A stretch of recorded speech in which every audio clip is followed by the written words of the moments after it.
Good morning. It is the last day of May 2023. And it is morning, and it is very early morning. So early morning, as a matter of fact, I'm trying not to be loud, not to wake nobody in the house up, certainly not to wake the dogs up. So, yeah, I'm in a weird place right now where I'm on call. Well, what that means, I'm basically up 20 hours at a time with a 4 hour window for sleeping, and that window is not now. And so, I just struggle to stay awake. So I'm having to make this video tonight and help me stay awake. But anyway, what are we looking at? Well, we're looking at a game called a game auction. And now, what's this have to do with wargaming? Well, I'm about ready to get into it. Like I said, I've been doing some really deep research into the history of wargaming and wargames themselves for a new project I've got coming up with. And I've ran across a lot of things that either I never knew about, and I've always went deep into the gaming, right? But not this deep. This is painfully deep. And I'm finding things that I, either forgot existed or never knew existed. And this is one of those things. This is a game, and there was a game put out by Mayfair Games and a Reiner Knizia game in 1992, 3 maybe, and it was called Modern Art. And Modern Art was an auction game. They redid it in the late aughts as a pure card game, but and this game is based on that game, and it's called Game Auction. And we'll see right here, it is the game of low stakes bidding at games conventions. And what this is, it's all about a war game auction. Every game in here is going to be a war game, and you're going to see like 3R. That's obviously a take on 3W games, Führer games, EGO games or Ego games, OM games, and Ristage games, right? This was done by Robert Markham, I believe the fellow's name was. It was a Markham Design production there. And it was $12 in, I believe this was 1996. $12.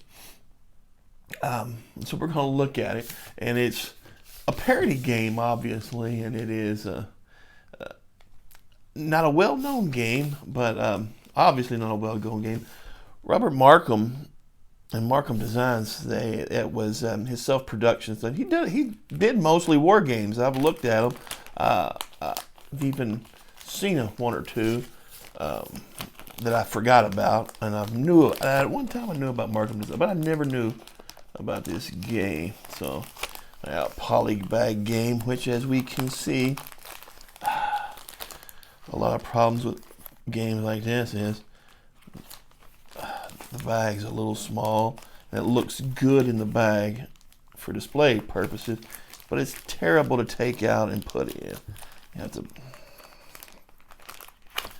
Have I got clear? Okay, no. Okay.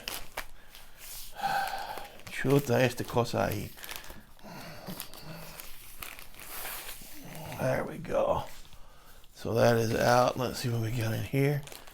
We've got a bag. Okay. Assuming for any counters we have. Or maybe it's for this. This looks like a money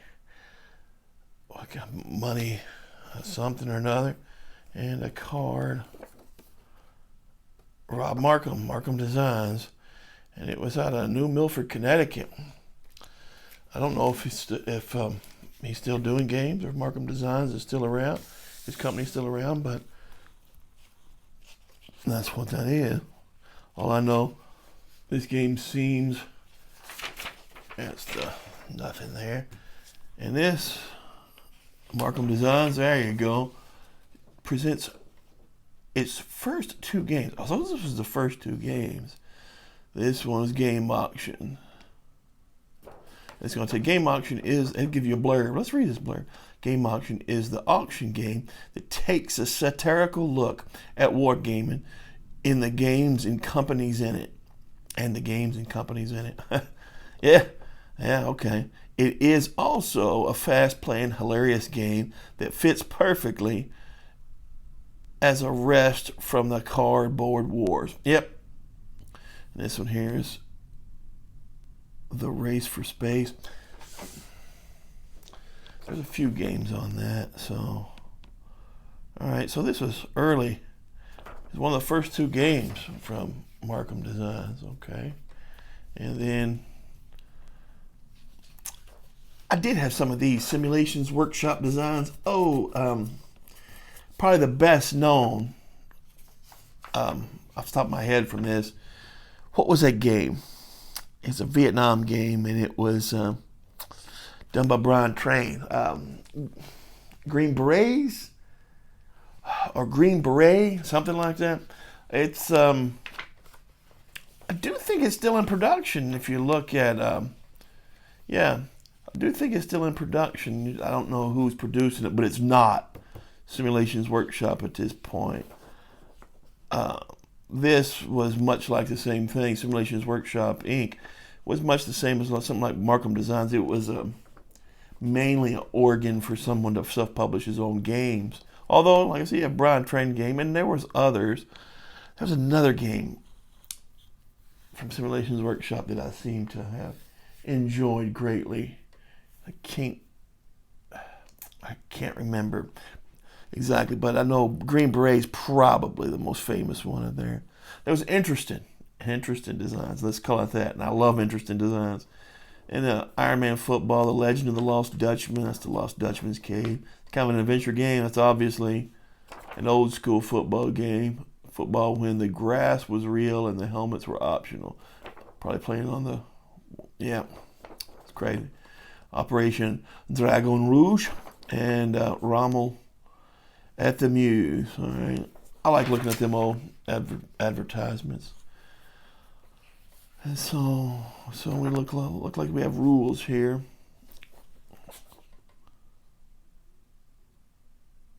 In game auctions, let's look at this here. Game auction players compete to gain the most money in a series of game auctions. Okay, so you're auctioning again. Whoever makes the top bid buys the game and must sell it at the end of a round. Okay, all right. That's interesting.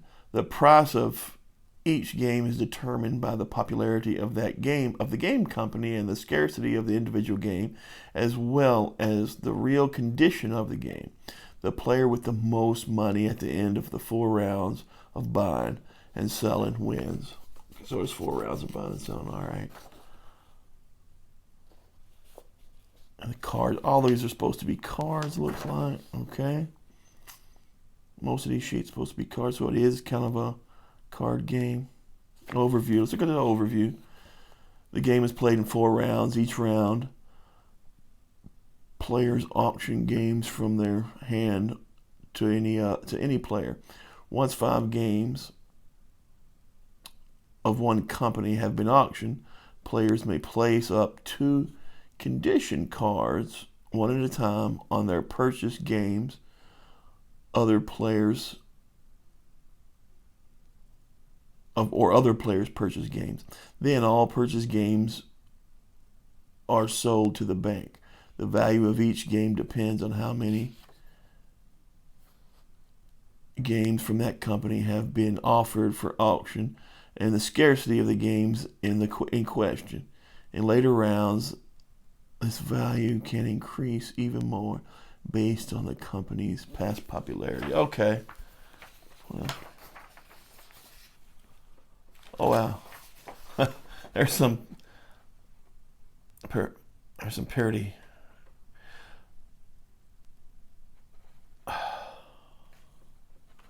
Wickery over the Pacific sets a new standard for games that merge furniture and wargaming. After this, all companies will be forced into trying to top this design. French Provincial and Napoleonic, anyone? Rick Swine, Strategy and Movement Magazine, number 23. Okay, so that's parody. even in their Custer's last stand leaves me cold. And these quotes, I didn't win, and so the game butts. D. Wolf, BRAG magazine. I wonder if that was trying to over the Brog, remember? Or Berg review of games.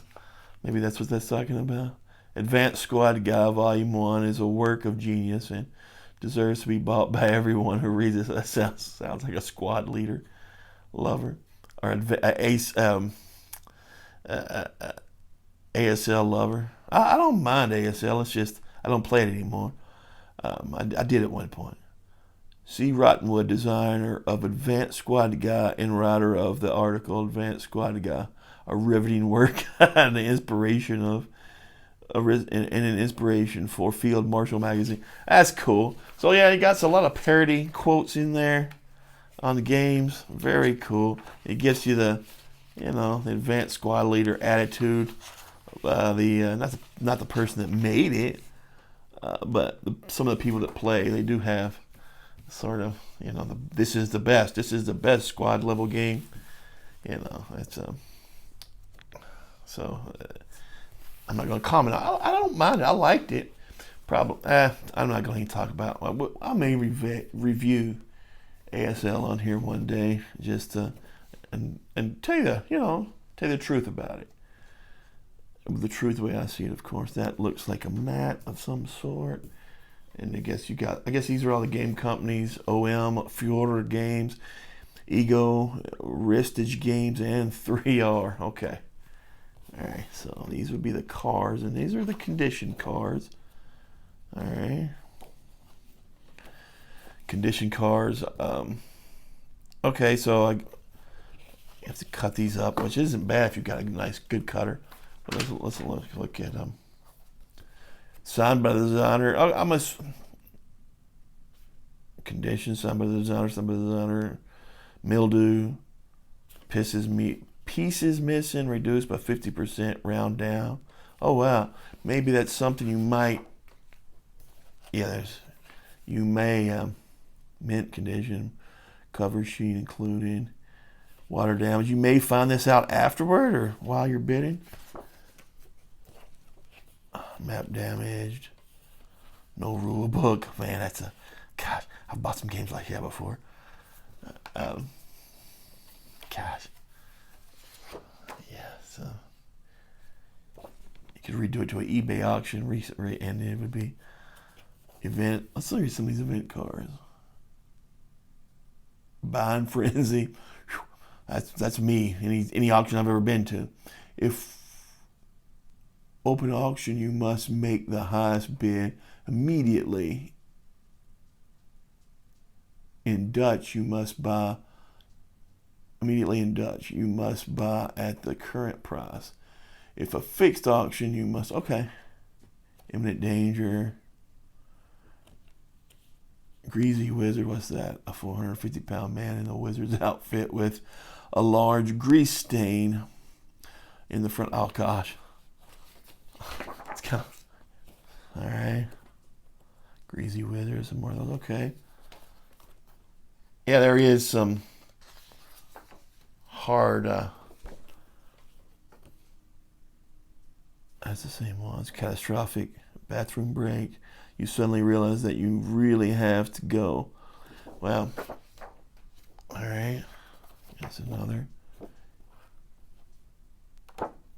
condition. OM, the longest setup, extremely scarce. These are the games. I'm assuming that's taken off the longest day, the longest setup. Yeah. Really Advanced Squad Guy Volume 1. ASL, obviously, a parody of ASL. Extremely scarce, double price, yeah. Prehistory of the World, that's a history of the world, I guess. I liked History of the World. I like that game, still do it. Squad Guy, very scarce. Squad Guy, original Squad Guy there. Panzer Spritz, that's Panzer Blitz, obviously. Taken off of that. Cardboard cutouts and Iron Men. Okay, Wooden ships and Iron Man. Cardboard cutouts and Iron Man. Okay. Wickery over the Pacific. Nipples of the Kremlin. Führer Games. Strut and Conquer #1. Extremely Scarce. Some of these games I would buy. I wish the names were like that. There's been several parody games, and I love them all. Panzer Pranks and all that. And love all those games, man. I think they're pretty good, too. Führer Games. Stormtroop Leather. Okay, and Stormtroop Leather and Lace. Extremely Scarce. Führer Games. Hex Side Road. Side road. Excuse me. I was just Hex Side Road. Panzer Postman. Like ballerinas, they danced. Goose Step Under Mars. Goose Step Uber Mars. SS Pranksters. Hey, that sounds like Panzer Pranks there. A little bit. Or just Saddam's War, yeah. Maya. Tonga. 3R, Kaiser's Gas. That could be the Führer's Gas. This is funny. Hitler's Last Gumbo. Royalists and Roundheads to take off the Game Krieg. I'm assuming over take off of Kriegspiel. Yo Cromwell, no trumpets, no developers. Okay, yeah, this is okay. Pillow for the Defense. Boston Massacre. Are there any great games or any I think there's some mini sims on the Boston Massacre because I've played at least one. Was it a postcard game? Can't really remember. Proud Monster. Okay. Oh, remember that? Proud Monster. What magazine? That game that was supposed to be, it's kind of like a monster game. It was in a magazine game. Was it the Wargamer magazine? Proud Monster is the name. I think I have it. I didn't play it, but I think I have it. If it was in the Terrible Swift Spatula. It's a takeoff my SPI. That's where they're going with the ego, I guess. Terrible Swift Ego Games was SPI. EGO was SPI. A Terrible Swift Spatula was takeoff Terrible Swift Sword, which is Bluebeard instead of Blackbeard. Again, it's another game I liked. Biggest Dickens. Gosh. Desert Schmuck. Specific War. Terrible Swift Sword. That's a great game, man. It's a monster too. It's that big, huge tactical game. Custer's Last Stand.